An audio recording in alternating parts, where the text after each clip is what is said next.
मातृभूमि न्यूज, मातृभूमि की आवाज, मातृभूमि के लिए। સુરત શહેરના કતારગામ વિસ્તારમાં હની ટ્રેપમાં ફસાવીને ભયભીત કરીને બળાત્કાર જેવા ગંભીર ગુનાઓમાં ફસાવાના અને ₹20 લાખની ખંડણી માંગવાના મામલે પોલીસ દ્વારા મોટો દાખલો મળ્યો છે। સુરત શહેરના પોલીસ કમિશનર શ્રી અનુપમસિંહ ગેહલોતે આ સંદર્ભમાં સુરત શહેર એસઓજી અને કતારગામ પોલીસે સંયુક્ત કામગીરી કરીને ગુનામાં સામેલ મશરૂ ગેંગના ઘણા આરોપીની ધરપકડ કરી છે।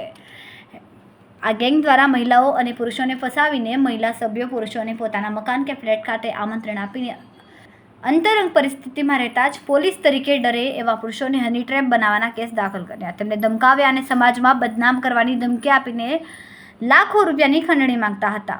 આ ટોળકીનો નિર્દોષ નાગરિકો પોલીસ કેસ અને સામાજિક દુષ્પ્રચારના ભયથી આર્થિક દબાણ સહન કરતા હતા। આ આરોપી પાસેથી મોબાઈલ ફોન, નકલી પોલીસ આઈ કાર્ડ અને અન્ય પુરાવો કબજે કરવામાં આવ્યા। ગેંગના શિકારીઓનો ગુનાહિત ઇતિહાસ પણ નોંધાયો છે, જેમાં હની ટ્રેપ, ખંડણી માંગવાની સાથે સાથે અનેક ગંભીર ગુનાઓમાં સમાવેશ થાય છે।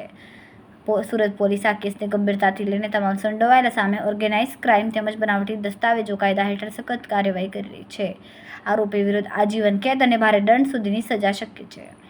ખૂબ જ ટૂંકા સમયમાં માતૃભૂમિ ન્યૂઝ ઓટીટી પ્લેટફોર્મ અને મેગા સિટીમાં કેબલ નેટવર્ક સાથે જોડાઈ જશે, તો જોતા રહો માતૃભૂમિ ન્યૂઝ।